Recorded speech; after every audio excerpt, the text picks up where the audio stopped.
დაბადება. თავი მე-13. ეგვიპტიდან ნეგებისაკენ გაემართა აბრამი, თავის ცოლთან და ლოტთან ერთად და ყველაფერი რაც გააჩნდა თან ჰქონდა. ძალზედ მდიდარი იყო აბრამი ჯოგებითა და ოქრო ვერცხლით. ნეგებიდან ბეთელისაკენ გაემართა, იმ ადგილამდე, სადაც უწინ კარავი ედგა ბეთელსა და ჰაღაის შორის. იმ ადგილამდე, სადაც პირველად ააგო სამსხვერპლო და მოუხმო უფლის სახელს.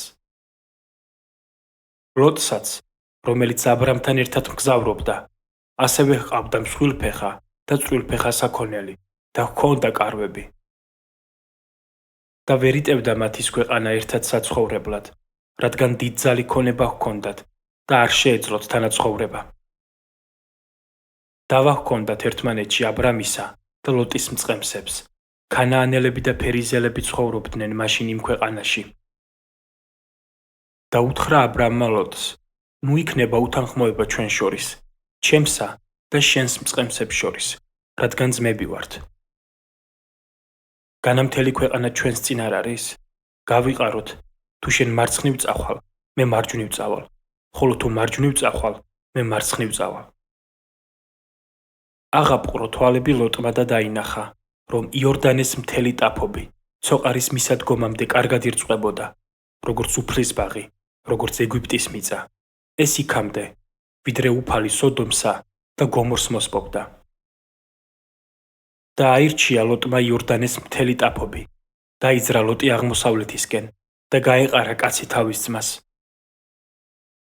აბრამი ქანაანის ქვეყანაში დამკვიდრდა, ხოლო ლოტი ტაფობის ქალაქებში და სოდომამდე დასცა კარვები. ბოროტნი იყვნენ სოდომელები და ძალიან სცოდავდნენ უფლის წინაშე. და უთხრა უფალმა აბრამს, ლოტთან გაყრის შემდეგ, აღაპყრე თვალები და გაიხედე ჩრდილოეთისა და სამხრეთისკენ, აღმოსავლეთისა და დასავლეთისკენ. რადგან მთელ ამ ქვეყანას, რასაც ხედავ, შენ და შენ შთამომავლობას მოგცემთ უკუნისამდე. მიწის მტვერივით გავამრავლებ შენ შთამომავლობას და თუ ვინმე შეძლებს ქვიშის დათვლას, შენი შთამომავლობაც დაითვლება. ადექი და მოიარე ეს ქვეყანა, კიდით კიდემდე, რადგან შენ გაძლევ მას. აშალა აბრამმა კარვები, წავიდა და დასახლდა მამრეს მუხნარში, რომელიც ხებრონშია და იქ აუგო სამსხვერპლო უფალს.